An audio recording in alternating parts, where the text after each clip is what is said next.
Hi, Shalini. Thank you so much for joining me on The Road Less Traveled. It's a new series that Game, Network Capital, and Your Story have initiated to talk to people like you who've traversed different paths and really tried new things, gone off the beaten path, and now doing something really cool and interesting. So I'm really glad to have you here.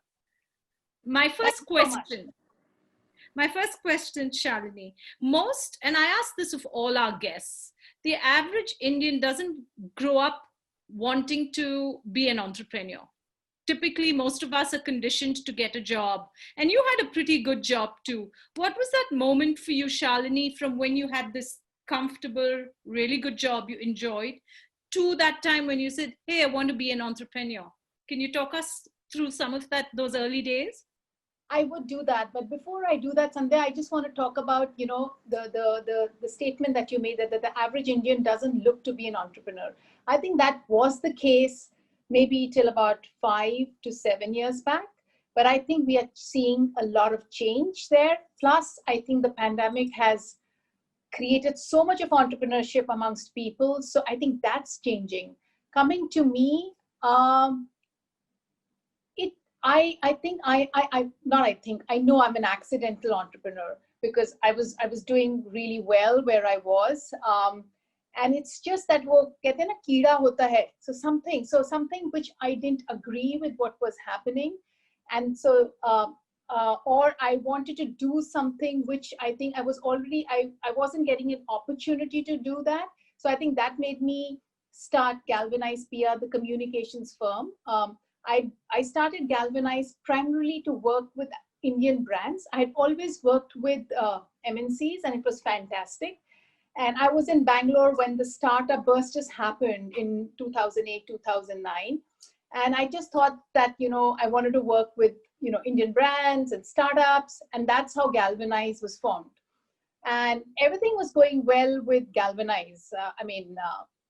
I never even thought that I would build a product per se because I'm not a technologist.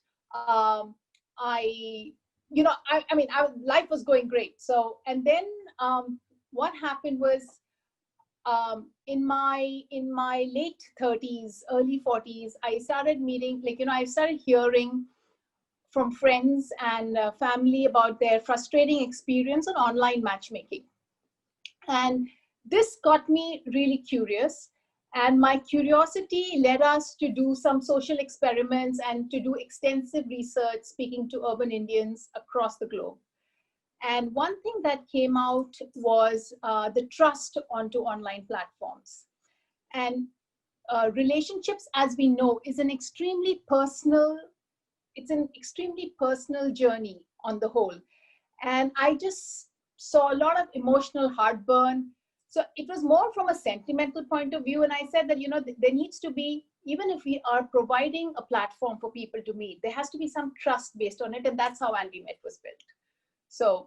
And that's how I am building andwemet now. The new national anthem in the world is I was on mute or you're on mute, right? But keeping in the same vein of you were on mute, you on the opposite end of the spectrum, you heard this loud noise and need that you identified of women and or young people or middle-aged people finding this difficulty in dating or finding partners. Is that what happened at that point, would you say? So it's interesting. You also use the term young people, and whenever we think of relationship, we are so conditioned that a relationship, you should actually get into a relationship, and that to marriage per se, in your 20s. Okay. And like I said, you brought it out again. It's not so. I think we need to. So the reason that I started andwemet is to make people of various age groups to feel comfortable, to feel confident, not to feel lesser of somebody if they are not in a relationship. And till today, we get emails asking, I'm separated, can I come, can I sign up? I'm divorced, can I sign up? Or I am 30 or I'm in my 40s and I've not had I've not had a relationship. Okay, can I sign up? And these kind of things just baffle me, that even today in 2020, and these are confident urban Indians who we are engaging with.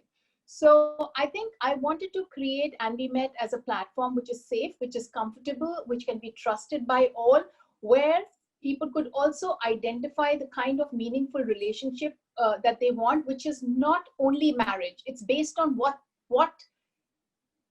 they feel comfortable in and in what stage of their life. So we have we ask a couple of questions. So there are people in their 20s, if you please, and women who say that they're looking for a committed relationship, but marriage is not currently on their mind. What you're doing is really, in a sense, what people will say ahead of your time. But what you feel from having spoken to people and understood the market, a huge need. And my next question is, given the social conditioning and how systemic our thinking is, where even I didn't mean to ask you that question and the word crept in, right? And that's deep conditioning. How do you then, Shalini, build a business out of something that involves a change in mindset, and then actually build your product around it?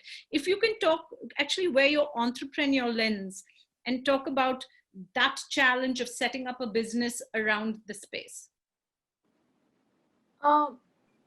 I think it's just understanding the customer, of building a product, what the customer is looking for. Like I said initially, that there's a lack of trust, and that thereby there's disengagement on other platforms, right? People are seeking out for a relationship because there is nothing better. You are going to existing service providers, right? So what I am building is, and also if you look at the other service providers, they are very data led. Okay. And I say that, and I strongly believe that technology can be an enabler for a matchmaking business, but technology cannot define a perfect match, cannot find a perfect match.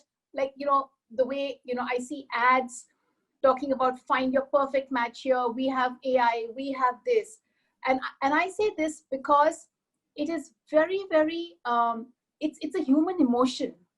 Right now, there is no technology that can capture that human emotion. Okay. And I hope something comes up, and I don't know how soon that will come up. So there is no technology that can capture human emotion and then pair two people up and say, okay, you two are perfect.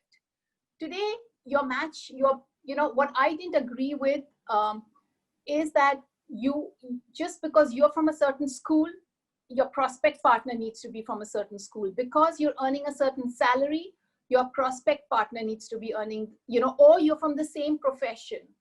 That's how matchmaking is being done. I think matchmaking for a long-term relationship, in my view, it's on values and it's personality types. And how do you capture that? So what we are trying to do with andwemet is keeping that in mind. We are trying to, the way our process works and the kind of nuggets that we give to our members is for them to, to basically, introspect, reflect, that is this the person who I'd like to know?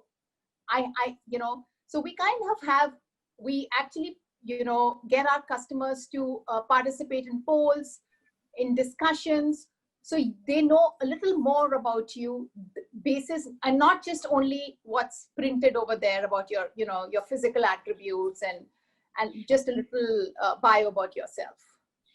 No, and what you're saying makes sense, Shalini. But I still want to focus what you just spoke about was the issues of the existing issues of the matchmaking scene. But I still want to talk about Shalini Singh, the entrepreneur.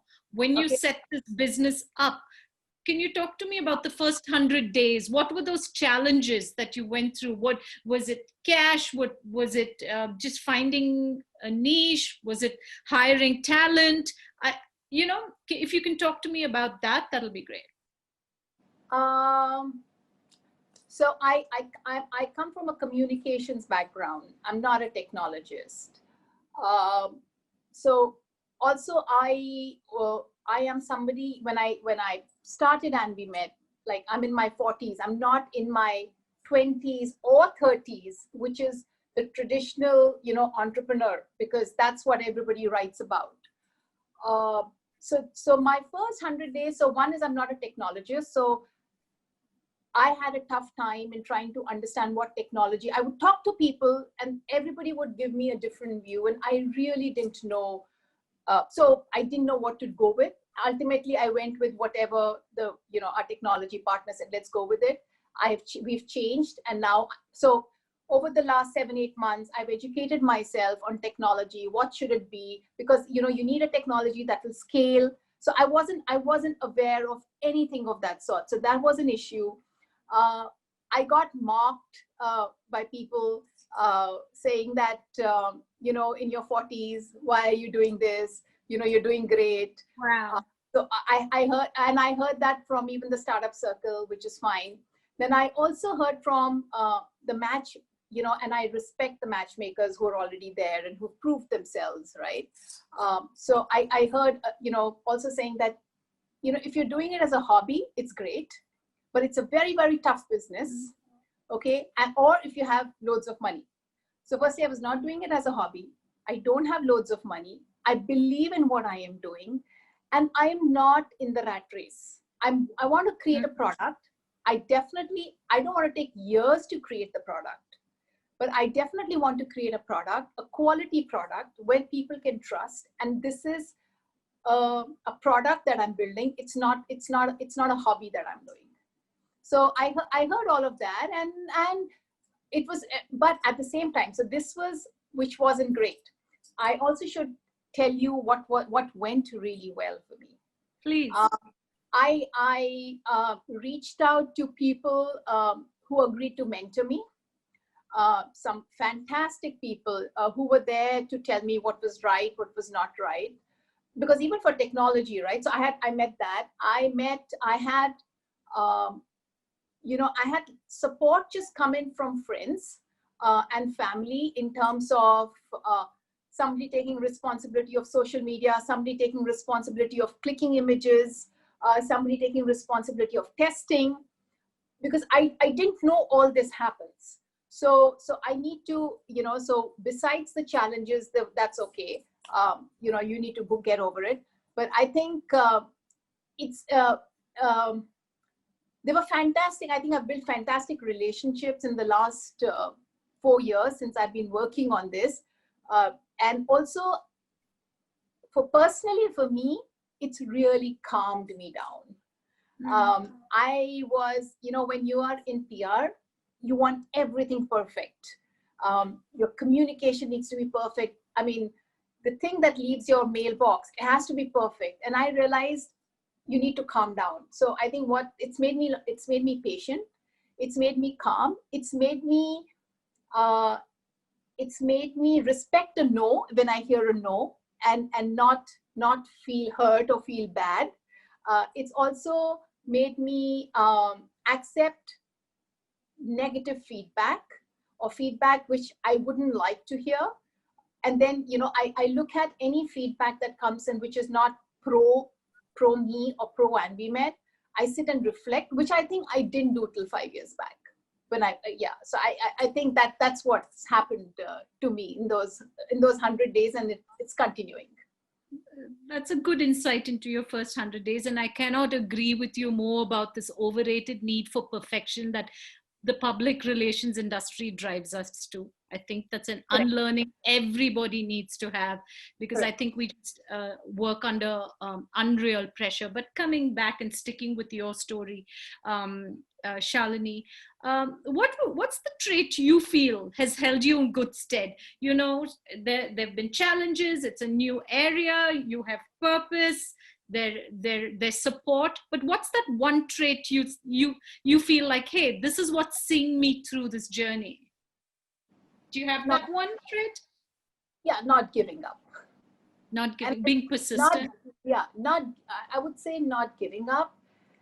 and to keep moving on and not thinking, so to reflect, okay, what went wrong, and trying not to make the same mistake again, but moving on and not giving up. And I think this trait comes to me.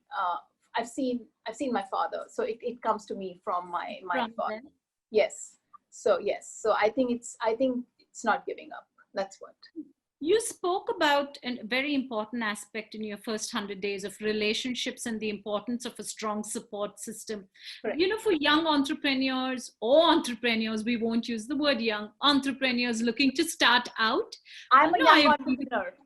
So yes, just starting out. Yeah. I think it's an important question for me to ask. Did you seek help, Shalini, or did it just come to you? Or was it a combination of both? The support system that you talk about. Very, very interesting. I had never sought for help before. Never. When I started Galvanize PR also, I never sought for help. Because I don't know, it was that I should help people, but I shouldn't ask for help. I think that was ingrained some way, I think, by my mom in some way or the other, ki hamesha do, kabhi lo mat. Like, I don't know if always give and take. Yeah. Absolutely. And I think that's not, so I seeked out for help.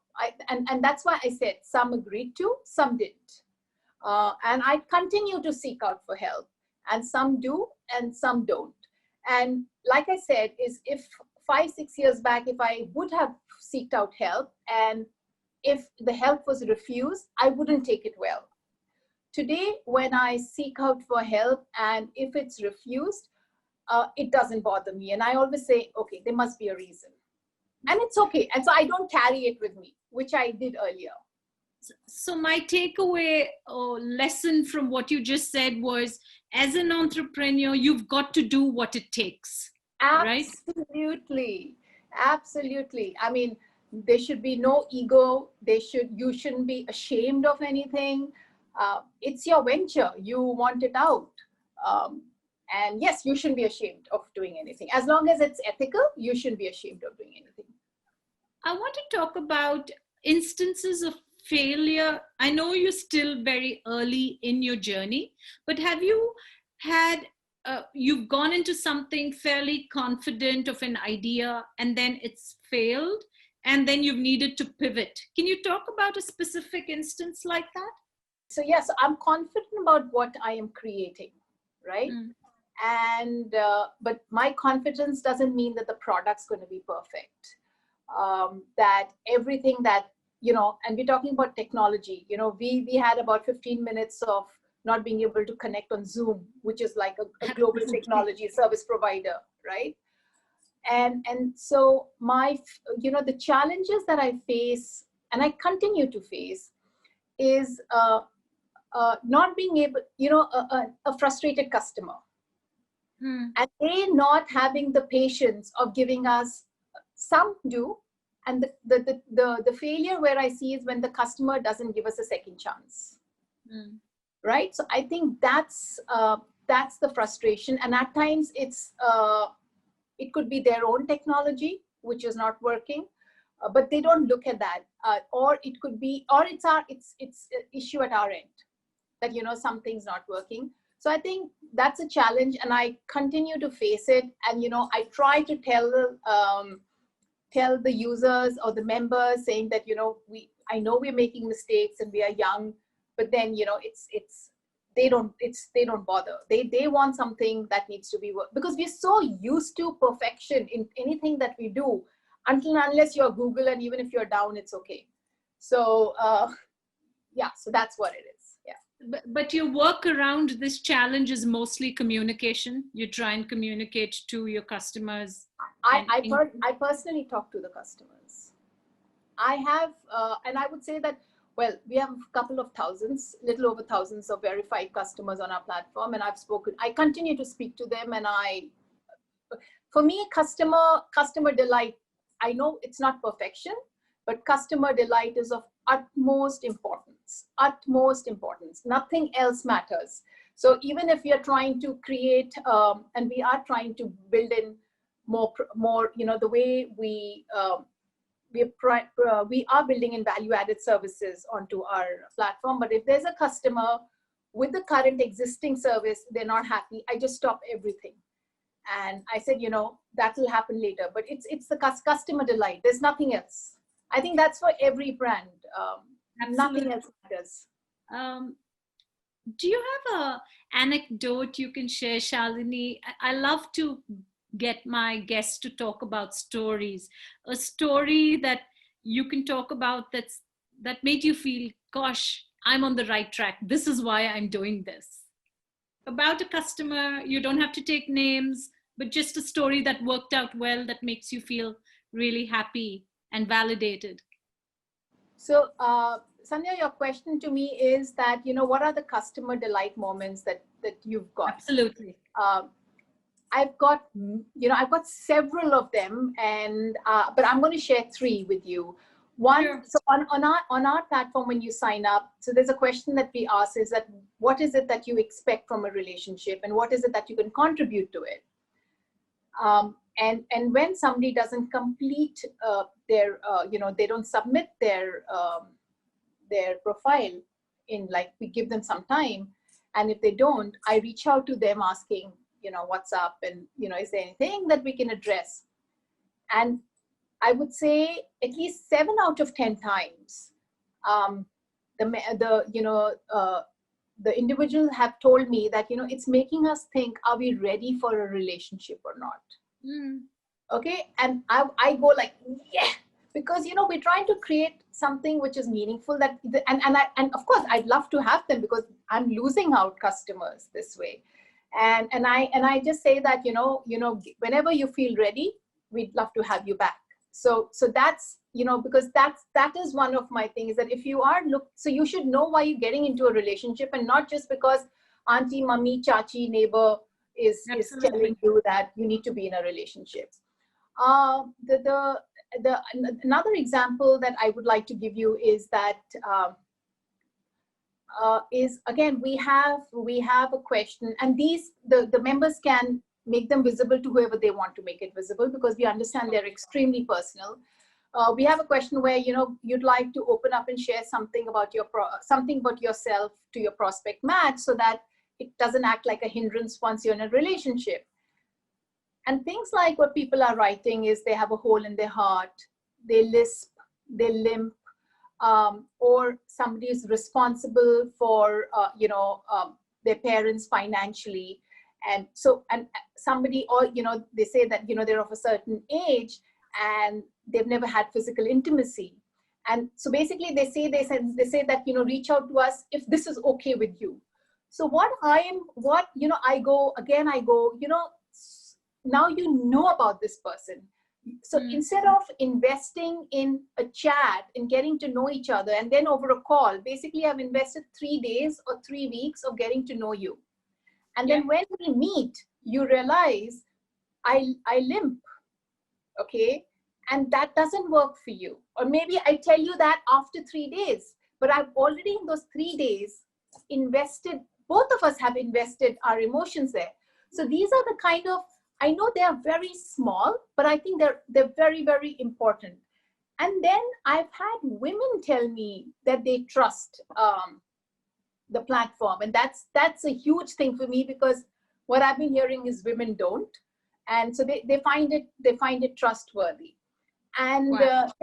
So that's. I think trust is such an important part of anything you build, right? And when you get that, you're on the right path. I think trust is important for anything that you do in life. Absolutely. And here, this is a relationship platform that we're talking about. And we're talking about, so I always say, for a relationship, it's a trap. And that's how you have long lasting relationship. So that's trust, respect, acceptance, and patience. So if we don't give that to our members, then I would be questioning myself. On that deep, profound note, we're not going light, but I'm just going to ask you a bunch of rapid fire questions. If the response is a long one, please go ahead. But my questions are, The first one, do you have an entrepreneur icon, someone who's inspired you as an entrepreneur? You look at them and say, wow, they run their business well, or I respect what they've done with their business. I would, so yes, so there is, so in the PR industry, I respect two people in the PR industry. Do I take their names? Absolutely. You're saying something nice. So two people in the PR industry. One is Nitin Mantri from Avian Media. I just admire his people's quality, you know. And then there is a lady by the name of Nandita Lakshman. I just admire her just staying focused, and, you know, so it doesn't matter, like, she doesn't go with the way the world's going. She knows what she wants and she goes with that. So I really admire these two, as, you know, who've been my peers. And if I have to look at, I really admire the Tata brand per se, on how they have been able to, even today, you know, bring that trust in that. So, you know, if you know that it's Tata, you know, at the back of the mind, all of us know, reliable hoga. So yes, so that's what, these are the people, or few people, that I admire. I cannot agree with you more about Nandita. I think she's someone we both mutually admire. My next question, 5 years from now, Shalini, where do you see yourself? And when I say yourself, you could choose to answer as the person or as the entrepreneur. 5 years from now, you know, I'm sure if you asked this question to somebody about a year back, even, you know, they would have had some big dreams, and then we all know what happened at 2020. Yeah. So I think 5 years from now, there are a lot of things that I want to do. 5 years is a long time. I hope one is, of course, andwemet. I really hope, and I would do something really wrong for it not to be amongst the top 3 or 4 global brands. You know, that's where I want to see andwemet in the matchmaking for urban Indians. I want to see it to be, I want all urban Indians. I know that people don't just sign up on one matchmaking platform, they sign up on a couple. And I want andwemet to be as one of their service providers. And then I want them to stick on to andwemet and forget the other dating applications. Plus, I do want to, I think there's so many opportunities for entrepreneurs. And I want to, I have ideas, but right now I don't have the bandwidth to do it. But I do definitely want to do something to do in you know, in a non-metro city. Try to empower, empower is the wrong word, try to create opportunities for people, you know, who may not be fluent in English, you know, so, and it's, you know, so those kind of, I have a couple of thoughts, but right now I don't have the time or the bandwidth. It's, I need to put all my focus into what I'm doing currently. Funnily enough, my next question was going to ask you about, if you had a little time, understanding all your focuses andwemet, what does Shalini Singh do in her downtime? The little downtime that you managed to get. The little downtime that I managed to get, I reach out to friends, family. I am goofy as hell. That's totally a different me. Where I don't want any responsibility. And another thing that I do and I really enjoy, which really relaxes me, is embroidery, types of embroidery. Oh, nice. Yeah, so that's what relaxes me, and just listening to music, and overall just being goofy. So yeah. Did you, like most of the world, develop or take up lockdown hobby? Nearly everybody seems to have become bakers or something. Did you, or didn't you have the time? You know, lockdown's been great for me because I don't have to socialize. So I didn't have the time. So I kind of enjoyed the lockdown. And interestingly enough, I got stuck with my parents.